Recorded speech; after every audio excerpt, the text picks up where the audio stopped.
guys, what's up? So we're going to go into more parallelisms from the book Bacon, Shakespeare, Parallelisms by Edwin Reed. There's 885 examples, okay, so that's why these videos keep going. I show about 40 or 50 each video, and you can see just how uncoincidental it all is. Okay, in King Henry V, it says, "So the maid stood on the way, for my wish shall show me the way to my will." And Bacon says he had rather have his will than his wish. What lack you is a term in King John, and Bacon says they have a better question on Cheapside. What lack you? Bacon says poets invent much. Shakespeare says the truest poet is the most feigning. Feigning means to invent something. On Hamlet it says loan oft loses both itself and friend. Bacon says he who loans to a friend loses double. It's the same philosophy and basically the same wording. Shakespeare says it cannot be that Desdemona should long continue her love to the Moor, nor he his to her. She must change for youth. Bacon says love is nourished on young flesh. Okay, it's saying that Desdemona is growing up and that love is harder to have. Bacon says appetite comes by eating. In Hamlet, it says as if increase of appetite had grown by what it fed on. Same exact philosophy. King Henry IV says the latter end of a fray and the beginning of a feast. Bacon says better coming to the ending of a feast than to the beginning of a fray. Okay, so it's not even the same philosophies. It's the exact same wording, okay, because they're the same person. Of course, in Hamlet, Polonius says, to thine own self be true, when he's speaking to Hamlet. And Bacon says, I prefer nothing but that they be true to themselves, and I true to myself. All right, Bacon says the Pope is decrepit, and the bell goeth for him. The bell is like a phrase for death, because the Pope is dying. And Shakespeare says, in a play Macbeth, a bell rings, and he says, I go, and it is done. The bell invites me. Okay, hear it not, Duncan, for it is a knell that summons thee to heaven or to hell. Okay, the bell, the funeral bell, that whole concept. Shakespeare says, she doth talk in her sleep. The guy replies, it's no matter for that, so she sleep not in her talk. And the Shakespeare plays. But Bacon says, if you will give me leave to awake you, when I think your discourses do but sleep, I will keep watch. Okay. They both talk about Turkish in a similar manner. Bacon says black will take no other hue. Shakespeare says coal black is better than another hue in Titus Andronicus. Okay, they both talk about tomorrow. Bacon says we dwell on our cares longer than is necessary for just deliberation and decision.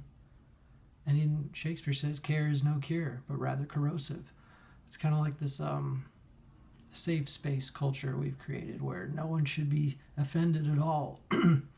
Just be sheltered from the world. They both talk about, a chopine is a high-heeled shoe worn by women to keep their feet from getting wet. And in Hamlet, he says, your ladyship is near to heaven than when I saw you last by the altitude of a chopine, which means the shoe. And Bacon says, item, no knight of this order shall be inquisitive towards any lady, whether she with caretaking she had added half a foot to her stature. So it's talking about how shoes add height to women. It's very interesting. Talks about Hercules' labors and much ado about nothing. And then Bacon says, talks about the labors of Hercules. So once again, it's not only the same concept, it's the same wording. Labor, Hercules. Okay. Bacon says, sounds are sweeter in the night than in the day. Shakespeare says, how sweet the moonlight sleeps upon this bank. Here we will sit and let the sounds of music creep in our ears, soft stillness, and the night becomes the touches of sweet harmony. It talks about how the night brings sweet sounds and sweet harmony. Same exact philosophy.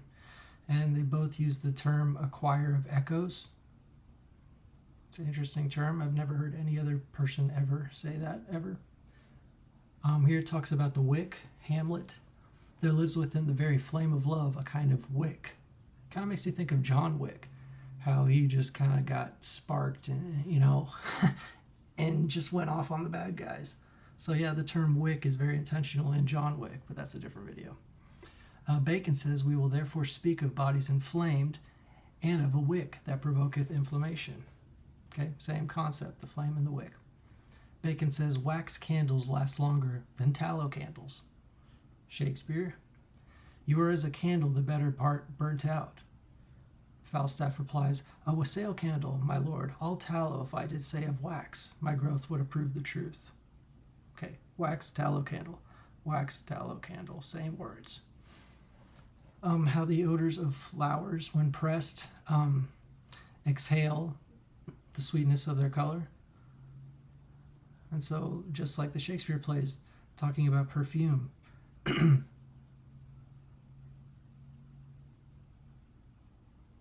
talk about pricking of the plants. Excuse me. Okay, Bacon says, the ancients could not conceive how there can be motion without sense. Shakespeare says, sense sure you have, else could you not have motion. In Hamlet. So Hamlet is a lot of physics. There's a lot of different physics and natural science, as Bacon calls it, in Hamlet. And a lot of those same findings and discoveries and facts are in Bacon's own scientific writings. So those parallelisms, okay? They both talk about reverence right here. Here they talk about Africa breeding all these animal monsters, like in Coriolanus it says, now Africa owns a serpent I abhor more than thy fame and envy. And Bacon says, it is held as a proverb, Africa is always breeding some kind of monster. So there's like a weird snake in Africa and like lions and tigers and bears, all that stuff. Now this one was very interesting. In the Merry Wives of Windsor it says, in the county of Gloucester, justice of the peace and quorum. Then Shallow says, a cousin and custolorium. And then they say, aye, and rotolorium too. Okay, so these are all the same things. Justice of the peace and coitus rotullorum. I don't know. Bacon says, others there are of that number called justices of the peace and quorum. The chief of them is called custos rotullorum. Same exact thing. Merry Wives of Windsor and of office of constables. Same exact concepts. Okay, almost done, y'all. Coriolanus. By my body's action teach my mind a most inherent baseness. And Bacon says, in what manner and how far do the humors and temperaments of the body alter and work upon the mind? Physiognomy, the mind and the body connection. Emerson says, we become what we think about all day long. Okay. And Shakespeare says, what he cannot help in his nature you account a vice in him. Bacon says, it were a strange speech which, spoken or spoken oft, should cure a man of a vice to which he is subject by nature. Bacon also says, it is in life as it is in ways. The shortest way is commonly the foulest. Shakespeare says, I fear thy nature. It is too full of the milk of human kindness to catch the nearest way. You're too good of a person to murder, basically, was what Macbeth was saying. Bacon is saying the shortest, easiest way is often the most evil, the foulest. Okay. Shakespeare says, men are most busied when they're most alone. Bacon says in the letter to Villars, which is my last name, it says, His Majesty is never less alone than when he is alone. Because, he's working on letters and thinking about it, stuff in the world and all that. Also, let's see. Bacon says, surely princes had need in tender matters and ticklish times to beware of what they say, or else people are going to gossip. And this is what happens in Richard III. It says, didst thou not mark the king, what words he spake? Have I no friend will rid me of this living fear? Was it not so? Those were his very words. Have I no friend, quote he, spake it twice. Like they're talking gossip about royalty. to make their own conclusions. And, that's the tabloids basically today. And then this one's very similar, parallel as well. Bacon's charge against St. John is a seditious slander like that to the poet,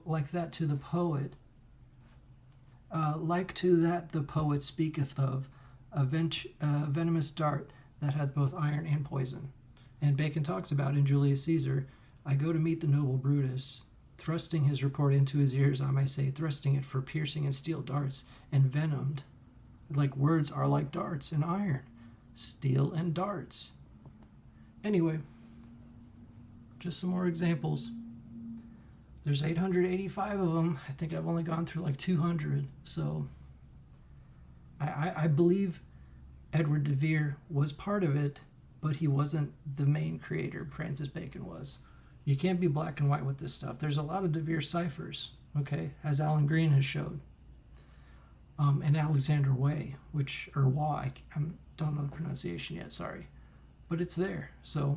But Francis Bacon is more there. There's more literal evidence of Bacon, plus all the Bacon ciphers. Whereas the Oxfordians are a little more only on the cipher side and don't have these like parallel quotes and stuff. Because de Vere only has about 60 pages of material. Bacon has thousands of pages of works that we can compare compared to the First Folio. So yeah. Or maybe less than 1,000 now. But the First Folio is also less than 1,000 pages, so equal. Y'all take it easy.